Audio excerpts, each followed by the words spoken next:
LinkedIn presents. Welcome to the Human Capital Innovations Podcast. We're your source for personal, professional, and organizational growth and development, where we share original research, explore industry trends, and interview executives and thought leaders from across the globe. We hope you join us often for practitioner-oriented content around all things related to leadership, HR, talent management, organizational development, and change management. Maximize your personal and organizational potential with Human Capital Innovations Podcast.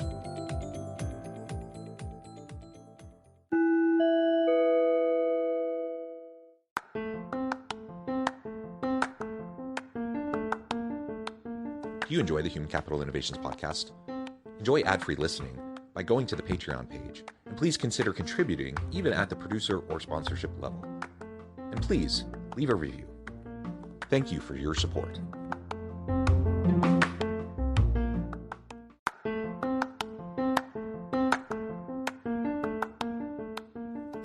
Welcome to the Human Capital Innovations Podcast. In this HCI Podcast episode, I talk with Cynthia Owyoung about her book, All Are Welcome: How to Build a Real Workplace Culture of Inclusion that Delivers Results.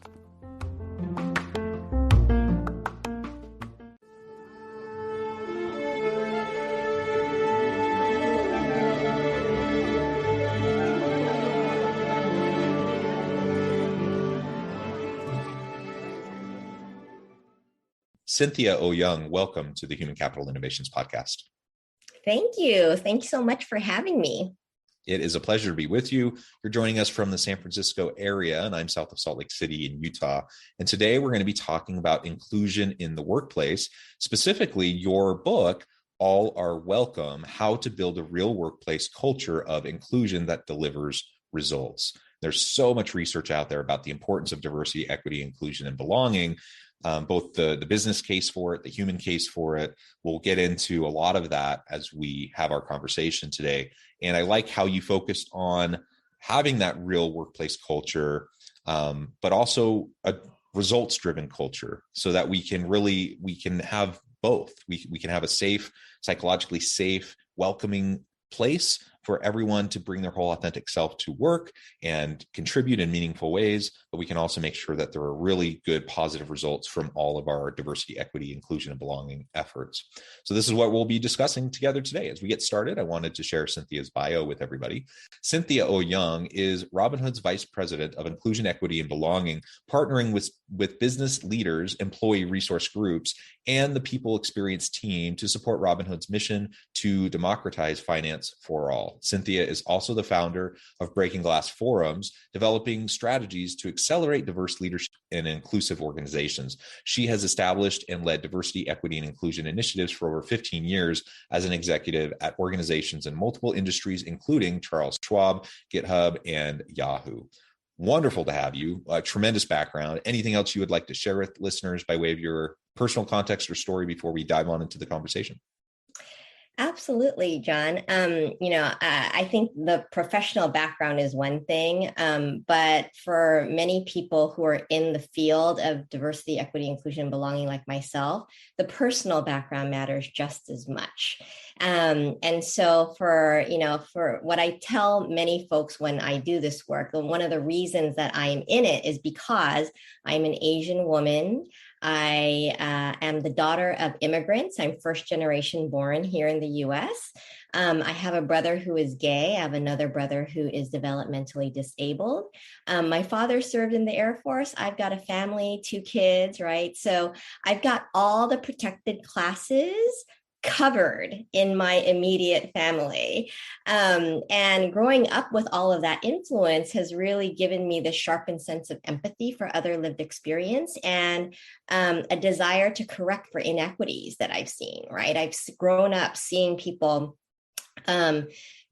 underestimate my brother who is disabled. I've grown up seeing people spewing hate at my brother who is gay for no reason other than who he loves, right? And so that's a really strong motivator for me for why I do this work. Yeah, thank you for that background. And much of what you just said resonates with me. Now, I'm a straight cisgender white dude. I don't personally have some of those different elements of diversity, but within my family and close circle, I do. And that resonates with me. And for example, one of the things you just mentioned was your disabled sibling. I have the same. And so growing up with a sister who was just a few years older than me and was developmentally challenged in so many ways, physically and mentally, and to see how she was treated, really, I don't know, it kind of just shoved into me like this sense for equity and justice and to stand up for people who can't stand up for themselves, who don't have a voice. Right. And so I admit, my privilege, and I come to this conversation from a place of privilege. But I do also come from a place of lived experience where I've seen the pain and the challenges and the hurt that people have had to deal with, based, on just their background, their upbringing, their whatever protected class you might talk about. So I think this will be a great conversation. I really appreciate your work in this space, your commitment to diversity, equity, and inclusion, and creating cultures and safe places of belonging for everyone. We need it more than ever. And so this will be a fun conversation. As we get started, why don't you tell us about why you wrote the book? Clearly you're passionate about all of this, so I'm sure that's part of it. But why this book? Why now? Great question. So a couple of reasons for the book and now. I think in the aftermath of George Floyd's murder back in 2020, right, we saw this outpouring of focus and support on how to drive more racial equity worldwide. Right? Not just here in the US. And you saw companies really coming out and stating their commitments to driving more social justice inside their organizations and in the world at large. And so there was this huge focus, right, on diversity, equity, inclusion, belonging, just in general, that spurred a lot of action in this space. And so I saw that and I thought, this is really a time for organizations who are trying to do their best, but don't really know what to do, right, in this space, and see if I could put something out there that could help them, right? And then the second reason is that, like, for me, like I've always been one person, sometimes with a team, sometimes not, right? Operating within a single organization to try to drive this work. And there's, so there's limits to what you can do, right, in that kind of a role. And with that backdrop and context of what was going on in the world, it just seemed like there's an opportunity to really scale the impact that I could have, right, in driving change beyond just sort of my proverbial four walls that I was in, and using the book to help, drive more leverage, not just for myself, but for anyone who's really trying to drive progress in diversity, equity, inclusion, and belonging in their organizations. And so that's really sort of the origins of the why behind the book. Like I have, been in this space for close to 20 years at this point.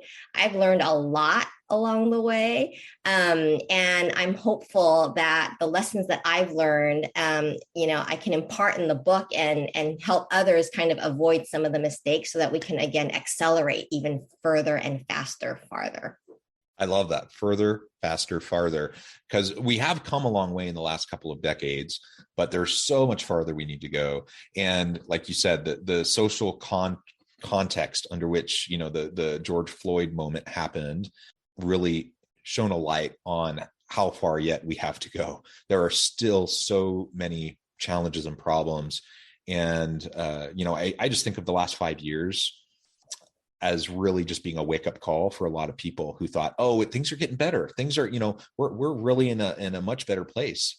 Well, it turns out we aren't as far as we thought we might have been. And there's a lot of work left to do. So I appreciate your commitment to this. And I'm excited to dive on in. Why don't you break down for us some of those key elements in the book? We don't have time to talk about everything in the book, but if there's anything that you would really like to highlight, or, 2 or 3 main components that you feel are most essential to convey as we go throughout the rest of this conversation? Why don't you go ahead and share those? Definitely. I think, there's a few things that I think are really important for people to recognize. One being that this work, diversity, equity, inclusion, and belonging, is not just about talent. I think a lot of people, particularly who are in human capital management, automatically go to that place of, okay, is it, I need to figure out how to hire more people from diverse backgrounds into my organization. And it's not just about hiring. It's not just about talent. It has to be, I think one of the points that I try to make in the book is that you have to really look at this holistically from a core strategy perspective. Like, how does diversity, equity, inclusion matter to your business? Right. And how do you weave that throughout all aspects of your business and culture's DNA to really drive holistic change? Because just focusing on talent, I think we've done that, honestly, for 20, 40 years now, and it hasn't driven that much change. So we have to do something different moving forward. We've got to think about this more broadly in terms of the customers we serve, the products that we're developing, the services that we're providing. How does that all relate to equity and inclusion, and how are we serving diverse needs across the board in our processes and systems that we've set up? Talent plays a huge role in that, but if we're not thinking strategically about that from a marketplace perspective, we're kind of missing that opportunity to tie it all together into a virtuous cycle.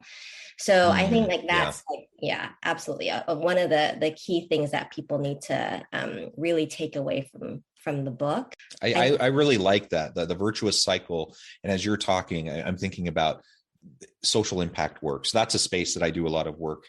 And there's a lot of different ways of framing up social impact, but I think diversity, equity, and inclusion and this belonging conversation is a big piece of driving positive social change, and it's absolutely necessary. And so if we're really trying to have, create this systemic change, this virtual cycle, as you call it, we want to drive broader social impact beyond just, kind of the traditional diversity metrics that we might see in relation to talent and human capital within an organization. So that's what I'm hearing you say. I completely agree. There's so much more. Like, just take, for example, social impact investing.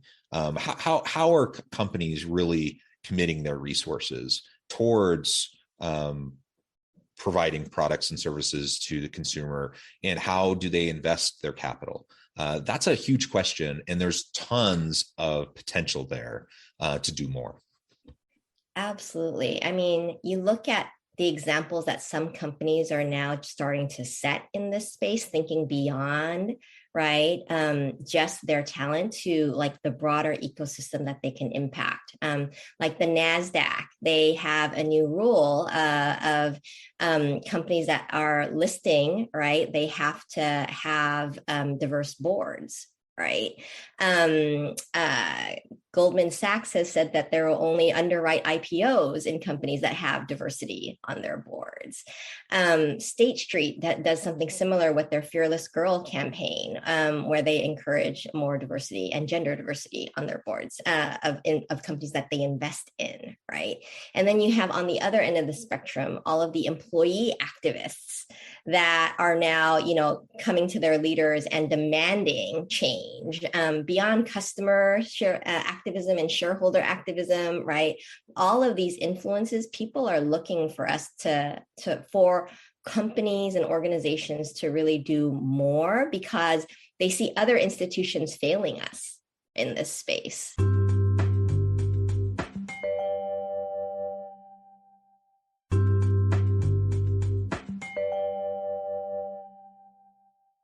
That's an interesting point too. If I can just double click on that for a second. So, for example, younger millennials and Gen Z workers, there's been a lot of attitudinal surveys and studies on this that show a heightened sense of distrust in traditional institutions among those groups. So particularly government institutions. And so when you talk to a younger millennial or Gen Z about social change, for example, and you ask them, how is that going to happen? predominantly, they say it's going to happen through business, through the organizations like yours and mine, who are hopefully trying to make a positive social impact. And, is that true? Well, it's complicated, right? There's multiple pathways of social impact in government and nonprofits and various institutions all play a role. And so I don't want to throw all those out, obviously, but it demonstrates this kind of distrust of institutions, particularly among younger individuals, and the need for businesses, for corporations to really up their game and to leverage their capacity to drive positive social impact and social change. So anyways, you were just saying that. I just wanted to reemphasize that a little bit because I think that's a really, really important point. Yeah, no, I'm so glad that you doubled down on that point because it is really important. And that's what I love actually about this like younger generation and their attitudes towards diversity, equity, inclusion, belonging. Like they just expect it, right? And so it's kind of like any company that isn't working on this space. And I make this point in the book too, like, what are you doing? Like, why aren't you? Like, what kind of future do you see for yourself if you're not like, catering to a more diverse world? Like we are globalized right now. And, every successive generation is more diverse racially, ethnically than the generation before, right? And so, this is not something that we can ignore if we want to position our organizations for not just hiring great talent in the future, but serving our, more diverse marketplaces and customers as well. So it's really important that I think to what you said earlier, like organizations need to step up because we have higher expectations now. Yeah. And I would love for organizations to step up just out of their generous nature and that they want to make the world a better place. But even if you put aside like the social benefits and the human case for all of this, just the bottom line dollars and cents reality is that if companies don't embrace this, if they don't do this, they're not going to attract good people to their business in terms of employees, and they're really going to shoot themselves in the foot in terms of their customer base. So the bottom line dollars and cents, business case of all of this is, yeah, you better start doing it if you aren't already, and really be committed to it. Definitely. And, and I think, it's also important not to lose the fact that we're talking about human beings, right? And I think as human beings, we all want to do the right thing. And recognizing that we do have an impact on people's experiences, right? Through every sort of policy that we make inside a company to the practices that we have. And, one of the things that I often hear is, it's like, well, we've like grown organically and we've got some great diversity because we actually haven't had some sort of singular focus because we all care about it and it's just sort of coming out in that way. And I think that can only take organizations so far, right? So yes, it might be great that you have some diversity today, but what are you missing out on by not being intentional about it, right? And you can point to, okay, like you're a really successful company today without necessarily having focused on it, but is that always going to be the case in the future, right? And so I think we tend to look at it as sort of our definition of success by what we've done, as opposed to like, what do we need to do next to continue to evolve and grow and be more successful in the future, right? Because I think we're missing out on having the right level of perspective at the table if we're not intentionally focusing on bringing that perspective in. Yeah, that's a really great point. And trying to look to the future in terms of what inclusion and belonging means and what it will look like and what the future of work demands from organizations, that's really essential, rather than dragging our feet, kind of being dragged along to play catch up for what we should have been doing all along. And that's honestly what a lot of organizations are doing. And I think, for example, I don't want to throw anyone specifically under the bus, but I'm a university professor and I do consulting work as well. And at my university, recently. There was a case where I was working with a particular department who was going through the hiring process for a new faculty position, and this was a STEM position. And we know that STEM is disproportionately male dominated, and that's certainly the case in higher ed, and that's certainly the case in this department at this university. Mm-hmm. And so, we made a very conscious effort to broaden the pool, try to get as many great diverse applicants into the pool as possible. And to their credit, they did that. So those metrics look good. They did a good job there. Where they totally fell flat was they did not interview a single woman or person of color in the entire interview process. And they claimed that race and gender had nothing to do with it, that they were just picking the most qualified people. And all I can do is shake my head. I'm just like, what in the world is happening here? This is not okay. And in their mind, they had done their due diligence. They had made sure they had a diverse pool. And then they felt like they had given everyone a fair shot, and then chose to interview people. Then, of course, that led to conversations about bias and how you go about the screening process and choosing how, what's most important to focus in on, and all those sorts of things that get into the nitty gritty of like the systems of oppression and inequities and those sorts of things. And my point in all of this, again, not to necessarily throw this department under the bus or anything, but these systems are ingrained and they have to be actively disrupted if we hope to have positive long-term change. And it's not enough to just say, well, organically, things are happening fine. This is a case where, this institution, this department in particular, they're not only lagging. I mean, it was very, very sad to see how this was playing out.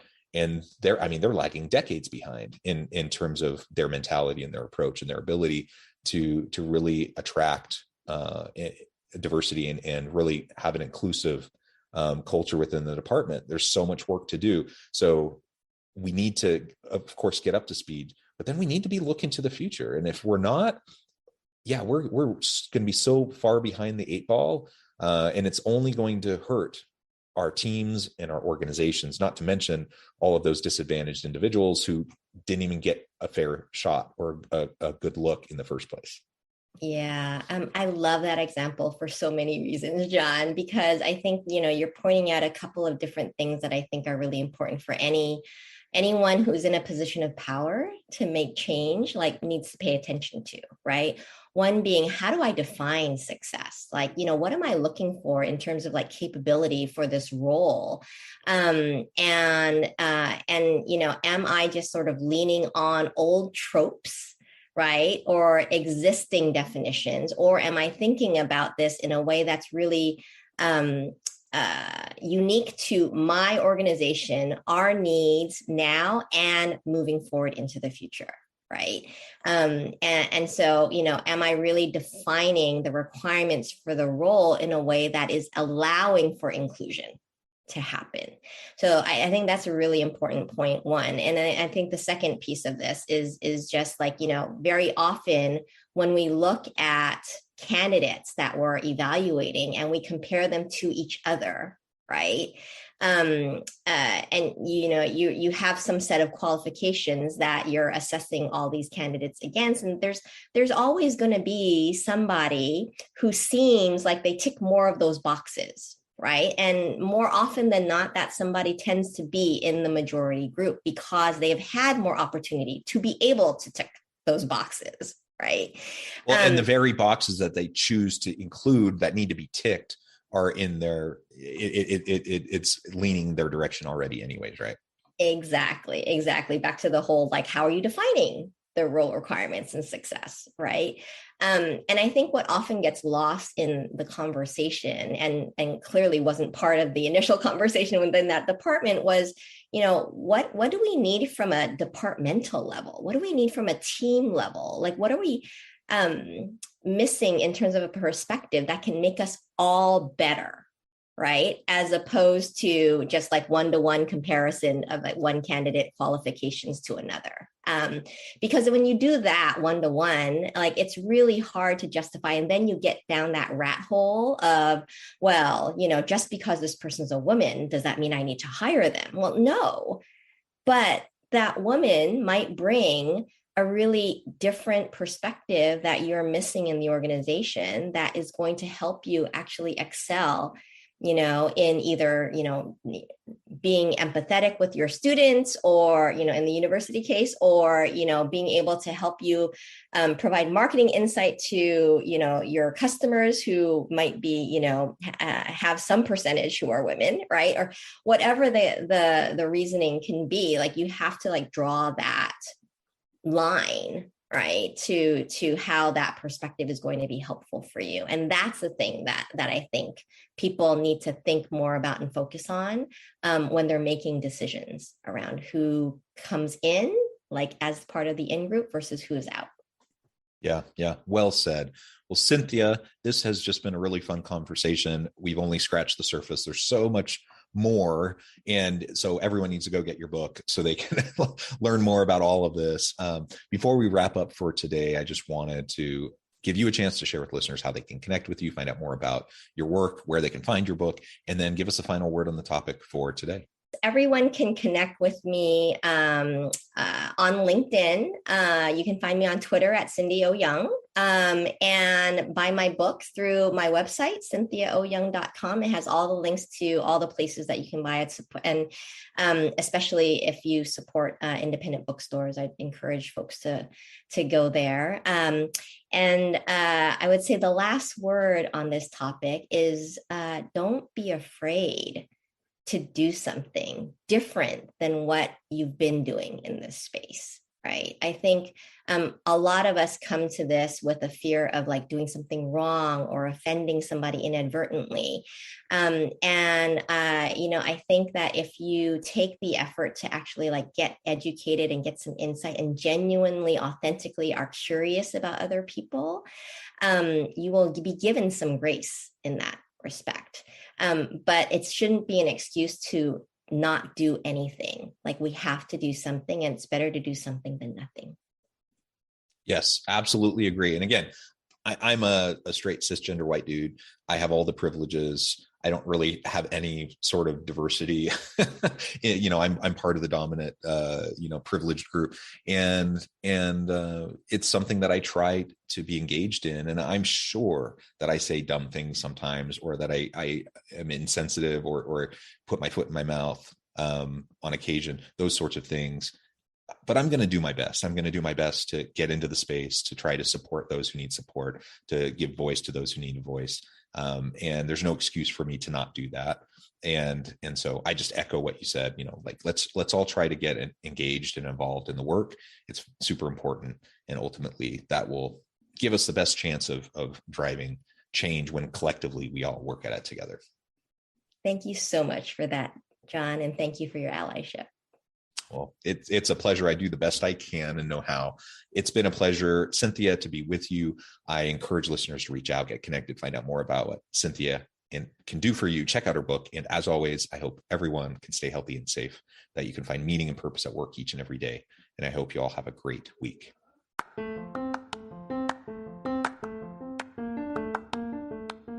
you enjoy the Human Capital Innovations podcast? Enjoy ad-free listening by going to the Patreon page, and please consider contributing even at the producer or sponsorship level. And please leave a review. Thank you for your support.